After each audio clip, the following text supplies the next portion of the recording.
Hello friends and welcome to gusmcdollgames.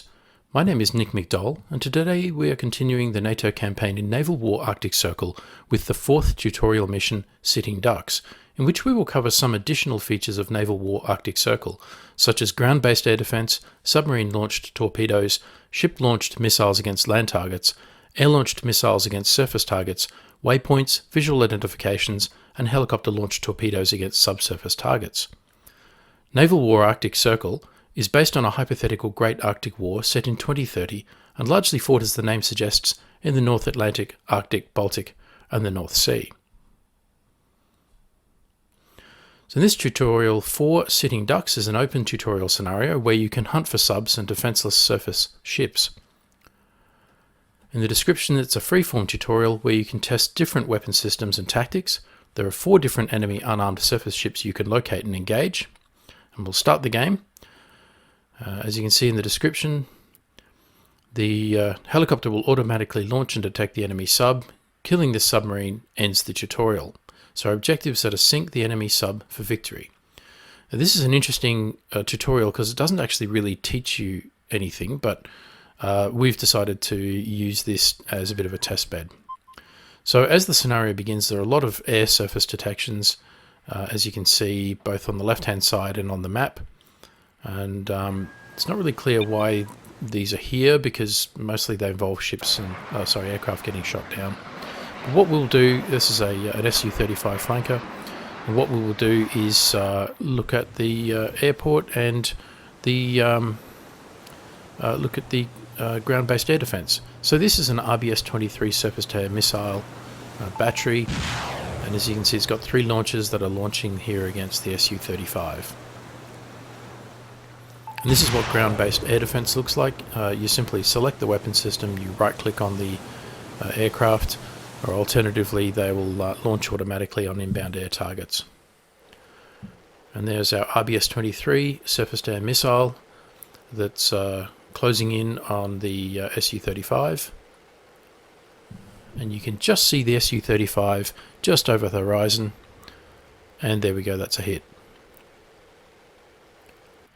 So I'll move now to have a look at some of the rest of it. Okay, so we've got now an incoming missile on our surface group, and this gives us an opportunity to look at ship-based air defense. And you can see there a number of missiles coming out of our surface group and knocking out the Club SSN-27 missiles. And they're all knocked out of the sky. Okay, so now these preliminaries are dispensed with. The objective in the mission is to sink the enemy Aquila-class submarine, and our destroyer must survive. Have a quick look at the harpoons on the Virginia and the Mark 48s, but there are no targets within range of the Virginia, so we'll move to the E3 Sentry, as always, take it to maximum height, slow speed, and enable its sensors, which in this case is the AN/APY Band 1, Band 2 radar. So I'll activate that. And that way the Sentry can start detecting things. You can see Bergen Airport here, and you can see the USS Texas. And what we'll do is, it's got its Harpoon missiles with a range of 76 nautical miles, so clearly within range, and Mark 48 ADCAP heavyweight torpedoes with a 27 nautical mile range. So what we'll do is we'll launch these against these civilian targets. Normally we wouldn't do this, but in this scenario they're marked as enemy. We haven't positively identified them yet, which is another reason we normally wouldn't launch, but just for the sake of demonstrating how we launch ship-launched torpedoes against surface targets. So select your torpedo, right-click on the target like that, and there we have the launch. And you can see the torpedo coming out just there. So there's the USS Texas Virginia-class submarine. And there's a further launch of 2 more torpedoes. Okay, now we're switching to Bergen Airport, which seems to have fired its AMRAAMs perhaps against that the target to the northeast.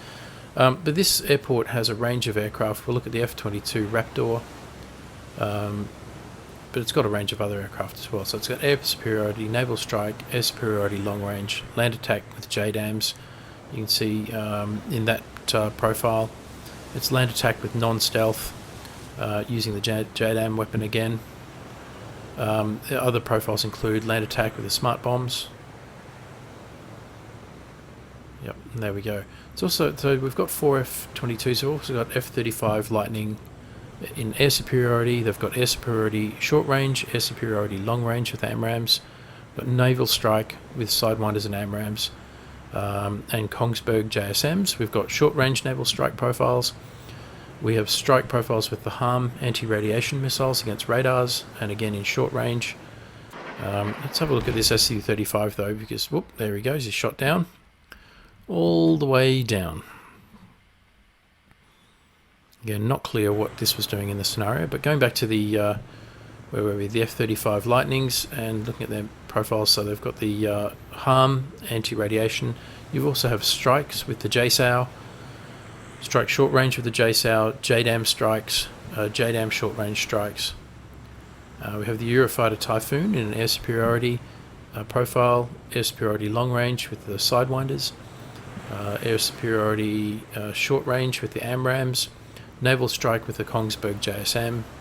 Very versatile platform this. Standoff land attack profile with the JSOW, a land attack with the bombs, the Paveway 2s, a land attack with the JDAM, strike with the Maverick, good against armoured targets, for example, strike with the HARM against radar and emitters, and a standoff land attack with the KEPD 350s. So very versatile. We also have Boeing E3 Sentries and Boeing KC-767s. We've got Poseidon, we've got Mariner UAVs, Tyrannus UCAVs, Pegasus UCAVs, the M47B Pegasus. But I think what we're going to use is the Tupolev 22 M3 Backfire C naval strike profile, these aircraft. And we'll go ahead and launch these ones off to the west. And you'll see them launching there, launching out of Bergen Airport. And then they'll shortly make a turn to the west. There we have it. And for some reason they want to turn into terrain. A very yep, there we go, narrowly avoiding that mountain. Very much Broken Arrow scenario for fans of that movie. What we're going to do with the this group here, we're going to demonstrate the place waypoints feature in the movement planner. When turned on, clicking on the satellite map will place new waypoints instead of issuing orders to the unit to move directly. So we'll wait till they clear the terrain here. Over they go. And we'll put some waypoints down for them. And you can see there, you simply right click on the map for each new waypoint you want to place. And there they are, waypoints placed. So that's a very handy feature if you're trying to have a bit of control over your strike package's movements. Now this is the Mark 48 ADCAP heavyweight torpedo. You'll see it has a torpedo sonar. In active mode you can actually deactivate the sonar and leave it to track in passive sensoring mode. I'm sure that can be useful in some scenarios, but we'll leave that turned on in active. We'll go back to our task force, which is currently evading torpedoes launched at it from the Aquila class submarine. And this is the San Jacinto Ticonderoga class cruiser. You can see the vertical launch systems, the rear and the front, stern and the bow of the ship, and it has 10 Tomahawks. So to launch a Tomahawk land attack missile attack, you simply select the target, here the Orland radar system, and you select your missile and you right click, and there you can see the missiles launching from the rear vertical launching system, and they'll simply fly off towards the land target. So that's a surface launched land attack missile. Okay, here we have our Tupolevs, and they're following their pattern. What we'll do with them is eventually, when they finish their manoeuvres, we'll get them to launch a missile. Okay, so just checking, we've still got a bit of time. If these torpedoes sink our destroyer, then the tutorial mission comes to an end, and I don't really want that to happen until I'm ready for it. So this is the Winston S. Churchill and Arleigh Burke class destroyer, and you can see it has a vertical launch system in the front, vertical launch systems in the rear with the helicopter deck, as well as short-range missile systems. So what we'll do is we will, with the Tomahawk here, we will target Stavanger Naval Base. And again, just right click and you can see the missiles launch.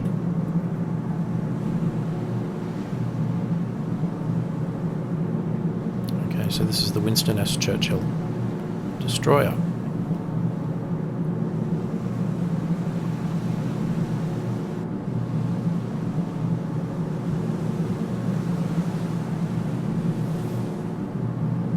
So we've got the land attack missiles out, we've got a torpedo going against the ships, we've got our Tupolevs.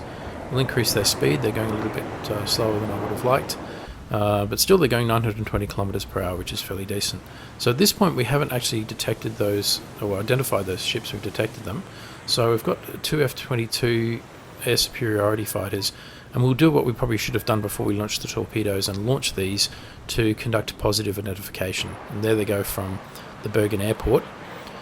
We'll follow these around. They'll probably bank to the west again. Yep. There we go. And they seem again intent on flying directly towards terrain, narrowly avoiding it. There we go. And what we'll do is once they clear terrain, we'll drop down their altitude all the way down to very low, which will be about 10 meters off the surface. What I want to do with these is to fly them within range of the surface target to conduct a positive identification. Obviously there's something you can do fairly much with impunity against a civilian target, something you'd want to be fairly cagey doing against a military target that can have the capability to engage you. Nonetheless, there they are, speeding along at almost 2,000 kilometers an hour, 10 meters off the surface of the sea, towards these ships to conduct a positive identification.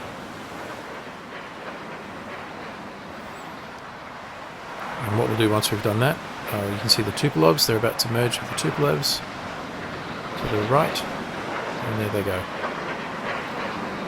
Okay, it was fine though, they had a bit of vertical separation between the F-22s at 10 meters and the Tupolevs at 100 meters. Okay, so these guys will go in, conduct their positive identification, and then we'll get the Tupolevs to launch. And once we've done that, we will probably draw the mission to a close by engaging the Akula. So it looks like along the way we somehow have managed to positively identify the two vessels.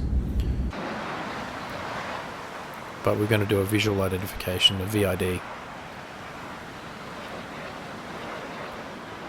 And the other advantages of this is a very high profile way to make yourself known, and doing a high speed pass in front of a vessel is a very good way of telling the vessel that it's been detected and that you have the capability to engage it. And this is something that in peacetime air forces will sometimes do to navies that they feel are encroaching on their waters. They'll conduct a high speed low level pass in front of the vessel like this.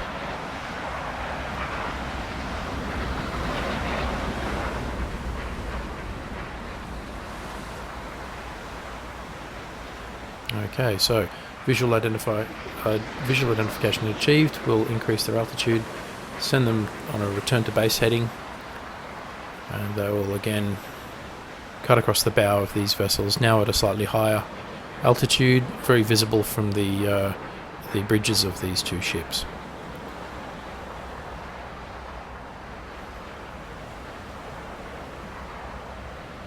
Okay, we've definitely achieved visual identification, and also let them know that we're here.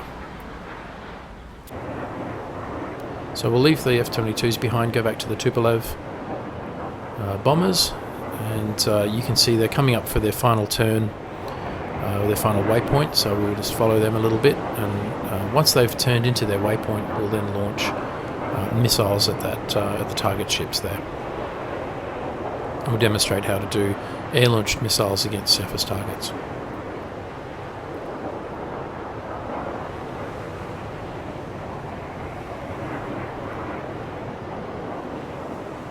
Okay, and they're turning into their final waypoint, so we'll get the KH-15 AS-16 kickback missiles with a range of 162 nautical miles, select the missiles, then right-click on the targets, and off they go. And we might fire another set of missiles as well. There we go. And that's that. So now we'll follow the missiles. You see the aircraft themselves are 100 meters off the surface of the ocean, but look what's happening with these missiles. They're already tracking through over 7,000 feet, 7,000 meters.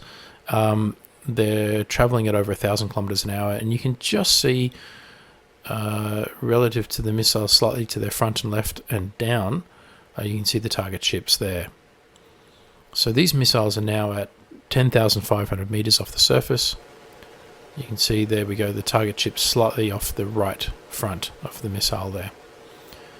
And they're traveling towards their targets at very high altitude and very high speed. And as they get a little bit closer, what they'll do is they'll then reduce their altitude, obviously.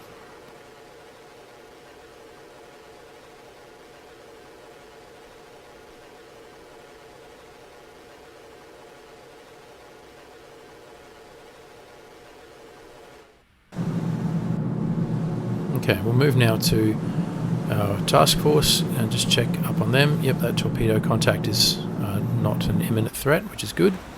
We'll go back to the torpedoes here and follow these in. As we can see them coming close in on the surface group. We'll speed up time a little bit. And there we go, we've got our first and our second target ship destroyed. And they're both sinking. So now I think it's time to draw things to a close. So what we'll do is we'll get our helicopter, the Seahawk, SH-60B Seahawk, in an anti-submarine warfare profile. We'll bring it close to the submarine. We'll actually slow it right down, drop its altitude down. It's as you can see, it's been in placing sonar buoys. We'll get it to drop its dipping sonar and deploy that. And then we will engage with a Mark 54 torpedo. We'll engage that Vepa Chuka B submarine, which is our target, the Yakula class submarine.